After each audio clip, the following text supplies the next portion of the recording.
La Nuit des chercheurs, c'est vraiment un moment privilégié pour se rencontrer des publics qu'on n'a pas vocation à voir en temps normal dans nos salles de classe, dans nos amphithéâtres.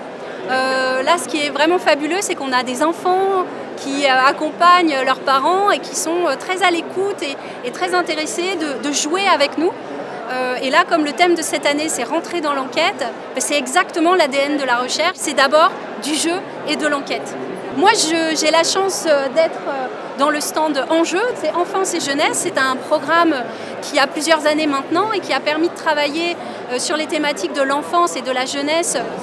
Je travaille sur l'enfance au Moyen-Âge et plus particulièrement sur les filiations. Ce soir, ce que j'avais très envie de faire avec le public, c'est de les amener justement à enquêter avec moi, à identifier, c'est un des axes de mon programme de recherche, Filiam, les signaux faibles, les petits indices dans une documentation et donc d'entrer dans les sources avec moi. Voilà. Je connaissais la Nuit des chercheurs, j'étais déjà venu l'année dernière en fait. Je suis venu parce que donc, je m'intéresse à ce qui se fait en recherche, que ce soit en sciences humaines ou même en sciences physiques ou en biologie, voilà, par curiosité en fait, pour échanger aussi avec des chercheurs. Voilà. Ce soir, là par exemple, j'étais au stand du laboratoire de psychologie de l'université d'Angers. J'ai discuté avec des chercheurs en psychologie, en neuropsychologie, en psychologie clinique aussi. Et voilà, ils m'ont expliqué leur sujet de recherche.